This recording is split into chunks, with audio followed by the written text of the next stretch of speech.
Hello brothers and internets, and welcome to this video where I will be attempting to build a competitor to the Abarth 124 Spider, I think it is, the modern version. And for body year we don't have any of the last 5 years. I should also set it to 2018, should I? I don't know, it's 2017 now if I just check the specs.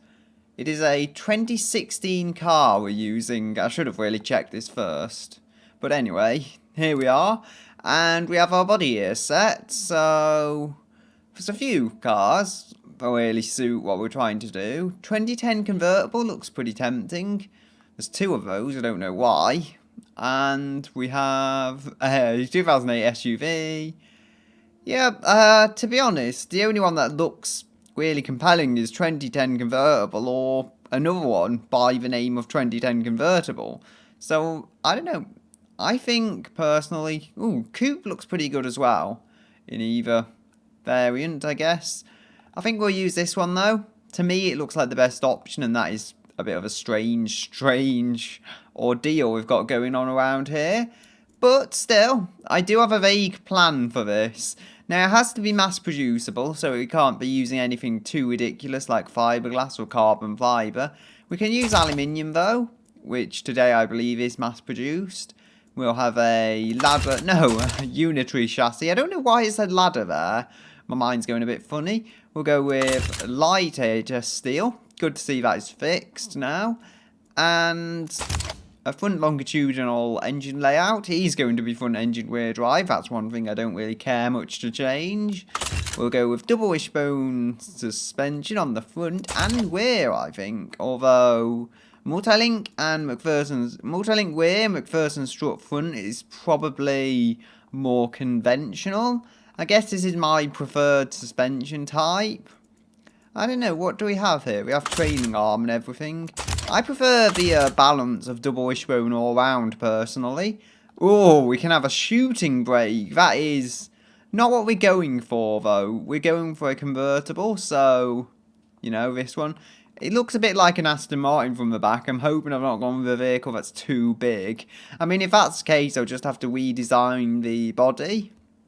And speaking of which, I don't know, I can't get any freedom here whatsoever, so I'm going to have to try the other body because it's not giving me the freedom I so desire. How big is it? Does it say?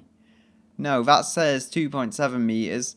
This, it's here, but it's all whited out, and I don't think my display is good enough to show the difference between the two whites, so it all just merges together. And we have 2010 convertible there. I was just wondering, could I look at the old Dell monitor, which is probably better, but much lower resolution on a small window? This looks more like it, actually. This looks a lot like the MX-5, so, you know, it's there. The MX-5, speaking of which, I'm just going to ignore it for this episode. I am designing a competitor to the Abarth, and that is as it is, really. Can extend that forward, not sure why I would want to. Can have that forward a bit. Sure, I'll do that just a little. Give it a bit more interior space, which can never be a bad thing. Have we got different bodies though, or is it just a hard top? I know, we got a soft top. That's the one we want, I think. That is the car we want. We want it to be a bit of a soft top. Bring that up, maybe. Again, it's just about giving it a bit more passenger space, really, and bringing the weight back as well. If we can extend the rear bumper out, so it does that. Although I do have a plan, a very sneaky little plan, and yeah, we can go like that. I think Eagle Talon had kind of a ring built into rear tail lights. That's just the car I think of when I see it now, so it must have had some kind of thingy, some kind of a idea of that. This can maybe go back some, like so. And there we go. It's vaguely the correct shape. Now this is the correct body for the job, I think, but I'm not going to decorate it up now because if for whatever reason I do have to change it down the line, I prefer the freedom of having to be able to change it, of not having to, but of being able to change the body without losing all my work. I'm just thinking what other things. We have front transverse, which we don't want on this. Yeah, I was thinking it is a rear engine. I probably wouldn't have used it, but if there was, it would have been interesting to use it potentially. We can have many kinds of engines, but I have one clear type of engine in mind, and that is an aluminium inline 3. I mean, MX-5 fans and Fiat fans and whoever can hate me all they want for this, but I think it's a pretty good idea. Yes, why is it so tiny, you may wonder?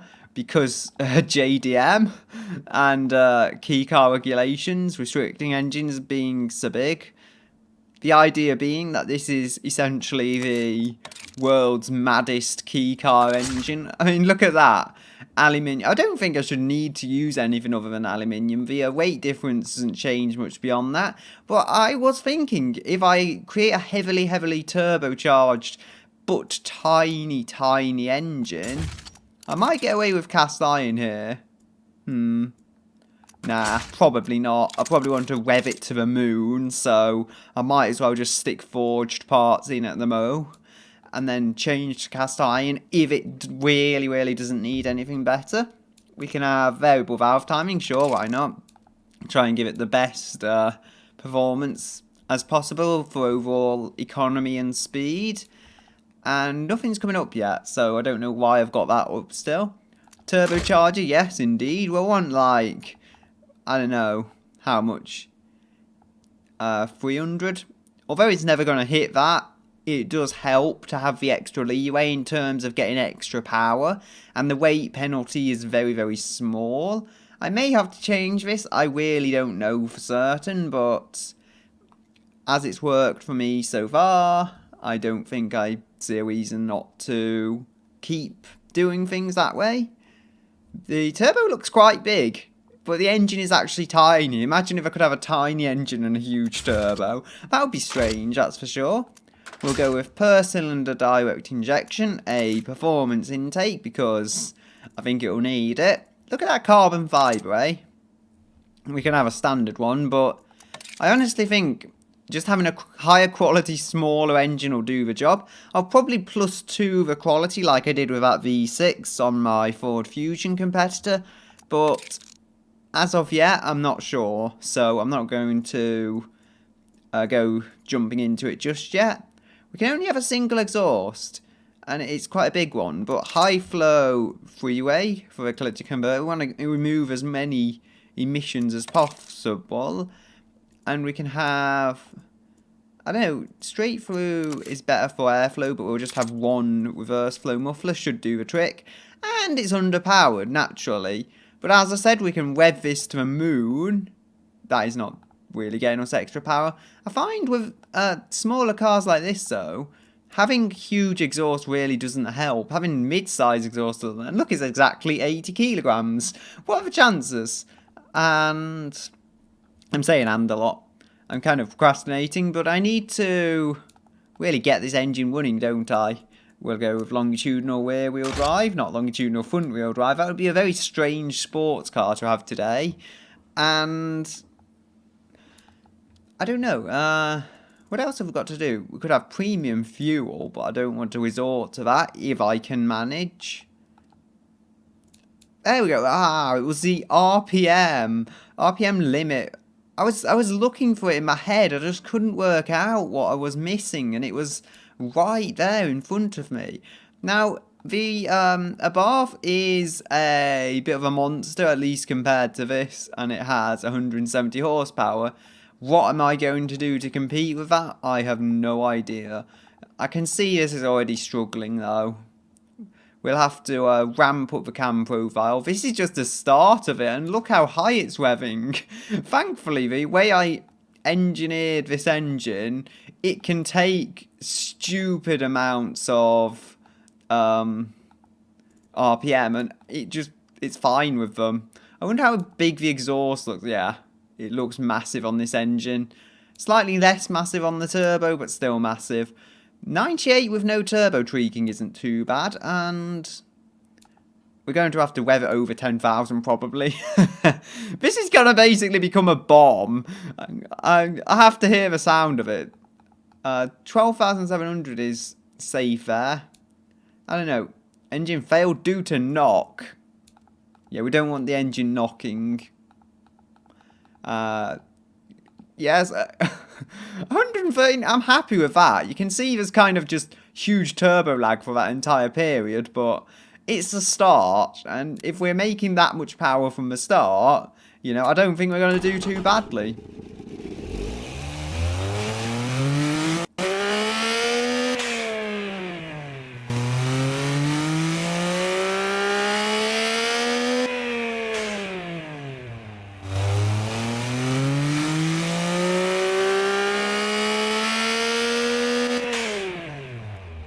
I actually really like that. It's almost like a 3-cylinder Formula 1 car. It's not going to make that kind of power, no, but it is almost like that.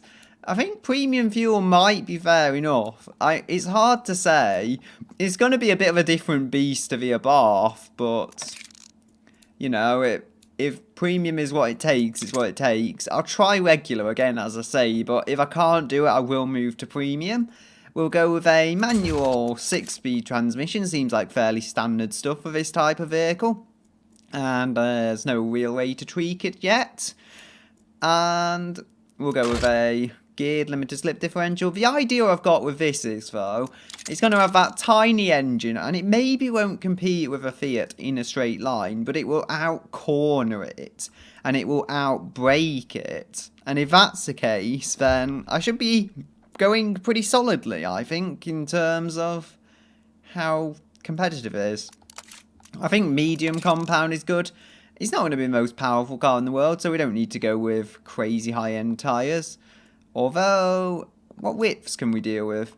Looks like 215 rear. I think that's standard wheel arch width. But that should be all I need. I could make it a bit wider, but 215 is a pretty good tyre size for this type of vehicle. I don't see a desperate need to change it. 215's all round, could change it. It could have a bit wider rear tyres if it desperately needs it, but as I say, I don't think it will. Yeah, carbon fibre wheels, I think they're a bit too limited production at this point in time. It would be nice, you know, and a few road cars do have them today, but they're usually higher end or track special versions of cars, so it's not likely on a MX-5 kind of thing you would see them. Even if they could be afforded within the budget, it's just not that realistic. Carbon ceramic brakes, I don't know. They've been around for a while, but could we mass produce them? Possibly, but if so, it could only have front carbon ceramic brakes. And I don't see much point, to be entirely honest. I might as well just put more pistons on the brakes. If I want more precision and less weight, it's probably better to go with like 4-piston, but 200mm or 175mm vented discs. It's just probably a more effective way of doing it. So that's probably where I'm going for that. I'll go with whatever it asks me for on the way. Starting off with some tiny basic brakes and then working my way up. And these wheels are really annoying me for a sports car. I don't know. I just don't expect something like this. I expect something to look sporty. So I'm changing those immediately. Where are the wheels? There we go. 18 inches. It kind of looks like an MX-5, I will admit. Probably because that's what it is. But, yeah, who can complain? I'm exactly rivaling that vehicle, so it's not the end of the world if it is the same car to begin with. Fully clad undertrade, because I don't think downforce works, or does it? We've got downforce. I don't think we've got front and rear downforce yet. I'll have a look, but I don't know. And do we want it? No, it's probably not powerful enough to be entirely honest. We'll go with maybe cooling flaps. I don't know. We'll go with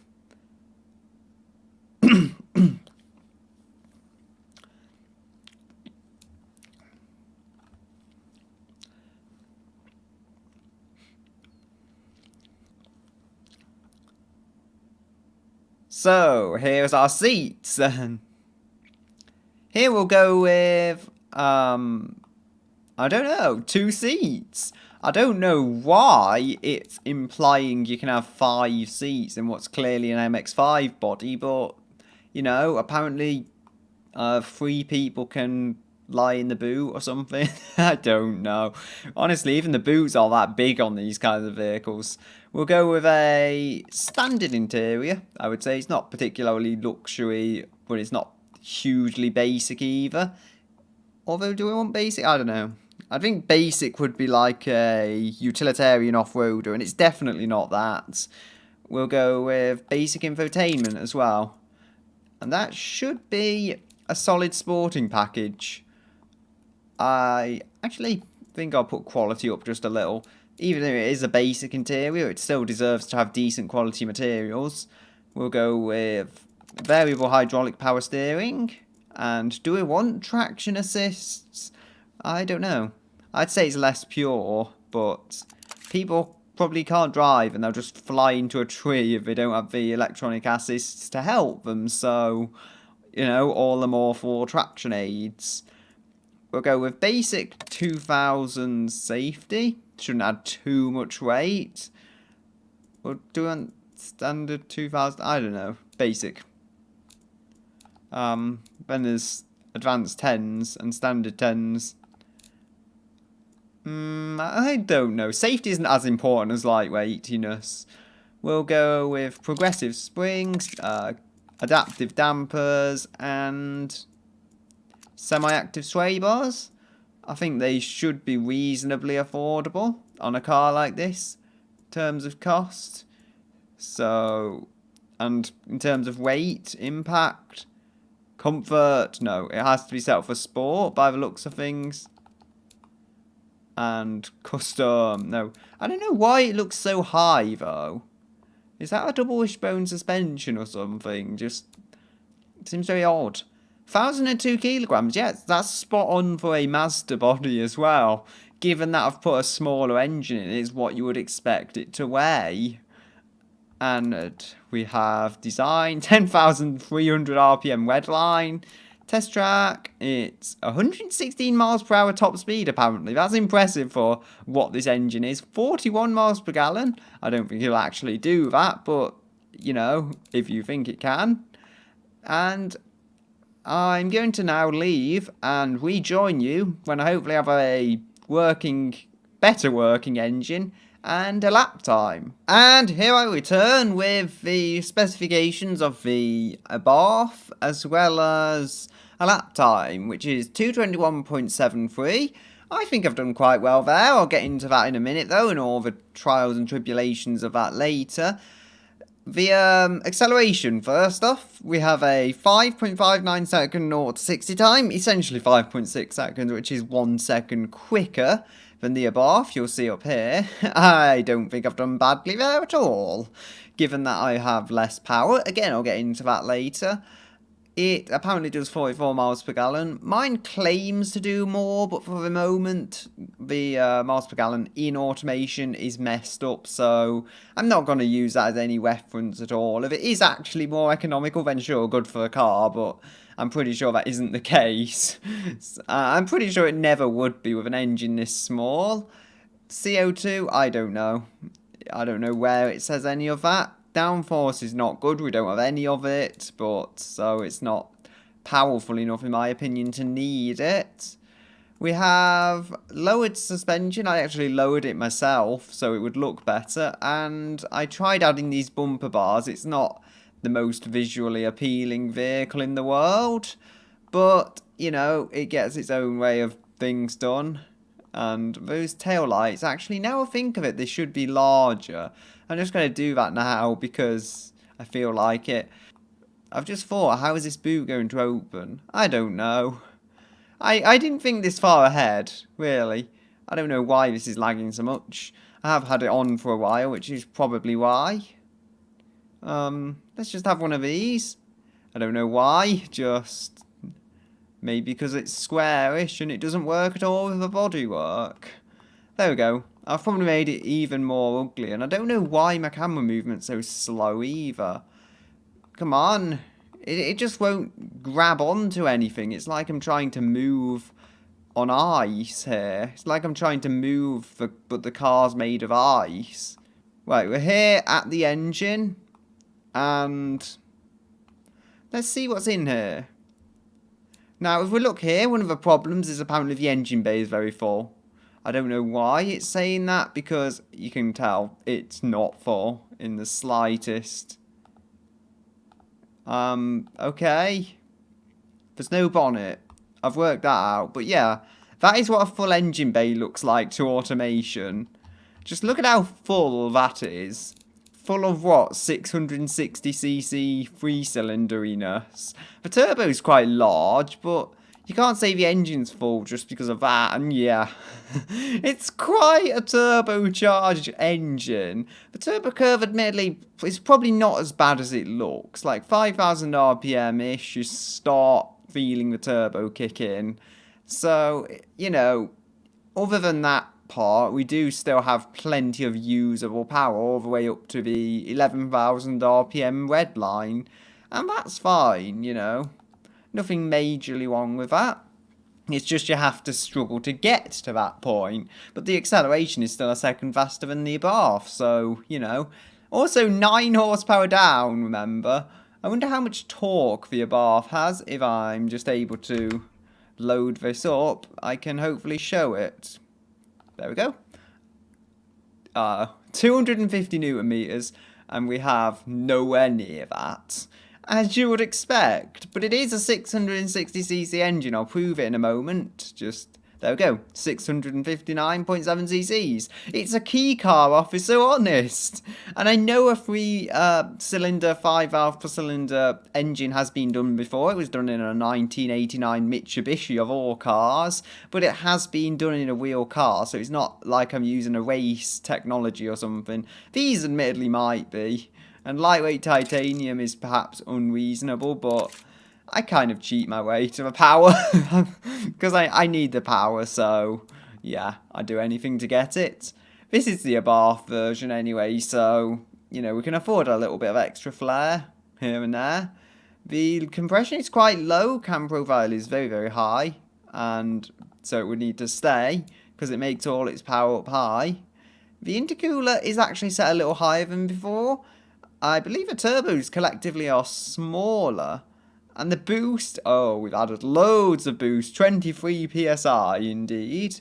That is a huge, huge amount. And I'm just wondering why it's been... Is this recording properly? Yeah, it is. I think I'm just being stupid, but it's got the same exhaust as it had before. And I am going to let it run so you can hear this complete monster. Also, I think it's a bit lighter than when you last saw it, which is interesting.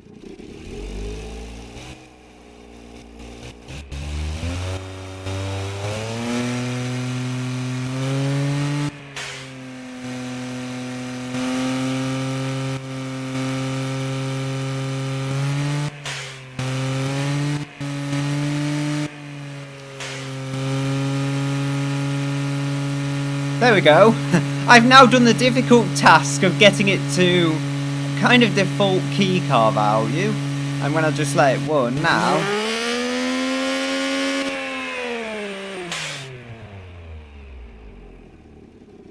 You'll see I had a huge struggle to just get to the standard level of power for a key car. It's that wild.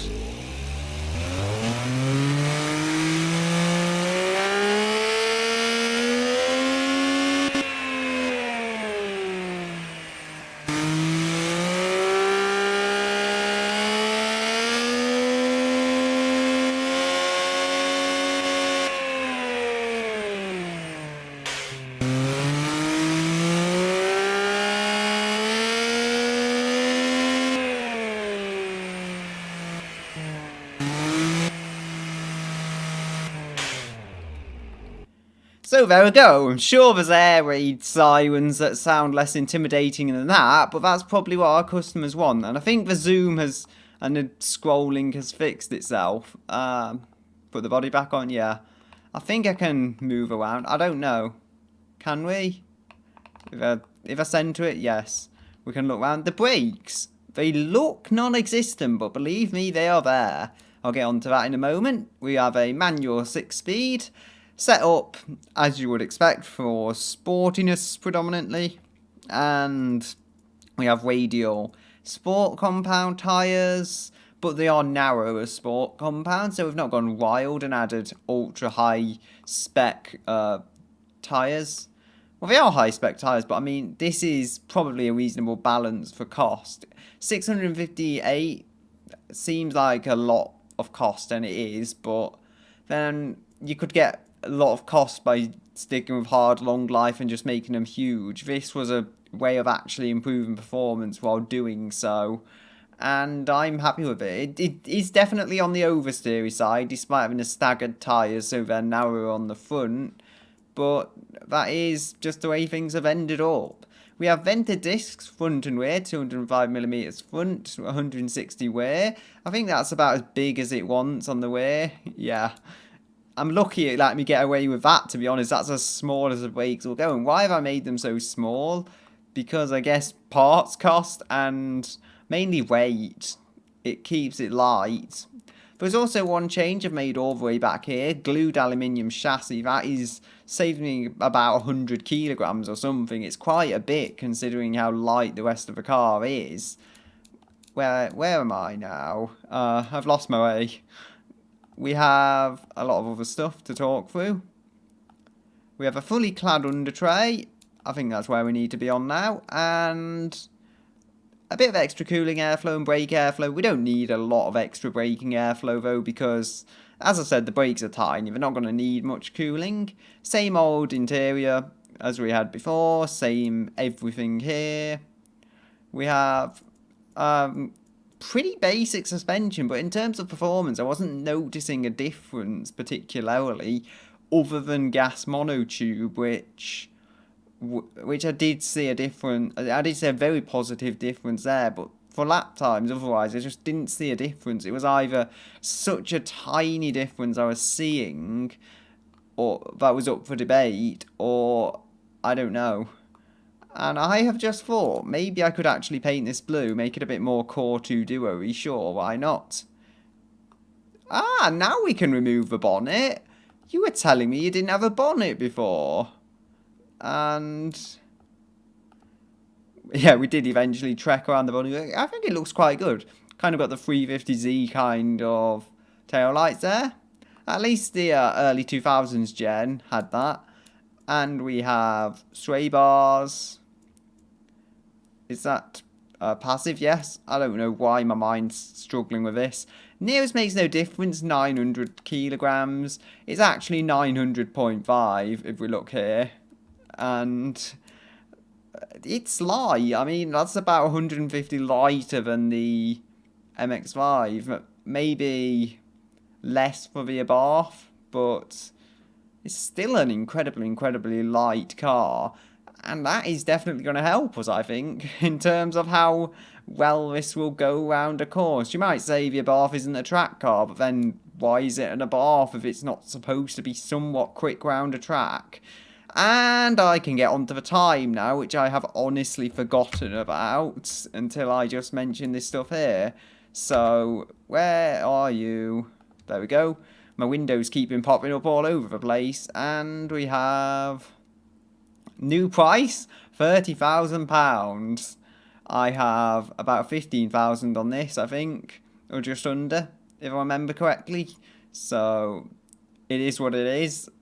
We have... What was I looking at? The leaderboard. There we go. Our time is 2:21.73, which I believe I have added here. Abarth Roadster, indeed. It has beaten the prison van for kids, so hey, we've not been beaten by an MPV at least. That was a mighty MPV, all things considered. Mind, it did have a huge V6, so to be expected. It's just enough worse than the Retro Me Bob V8. That was a supercar in the 70s though, so for this to come as close as it did when it's not really performance centric is pretty good. Another thing, the MDF plywood, That is actually quite a few seconds down, but I thought I'd point that out since I made that recently, and it had more power. Although the engine wasn't ridiculous like this is, it was just a more conventional 170 horsepower 1.8 litre engine. To make 2 point, to make a 229 and for this to make a 221 time, this is impressive, you know. It really pulls a huge amount of speed from what is essentially a glorified key car engine. I can even count down 1, 2, 3, 4, 5, 6, 7, 8, 9, 10, 11, 12, 13, 14, 15, 16 from the leaderboard.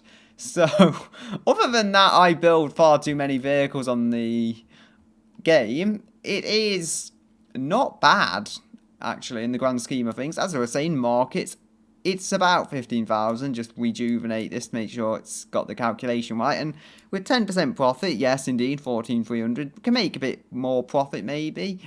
I don't know why it comes up as $15,600, though. Surely it should be more than that. I don't get it. Maybe it's just because I've got the quality too low or something. I don't know.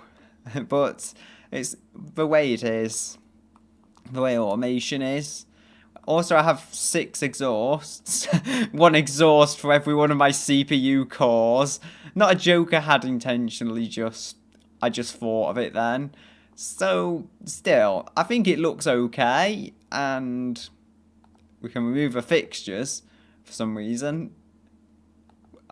Reset camera. I thought that meant you could have a person walk on the screen. And I don't know what's going on in my mind.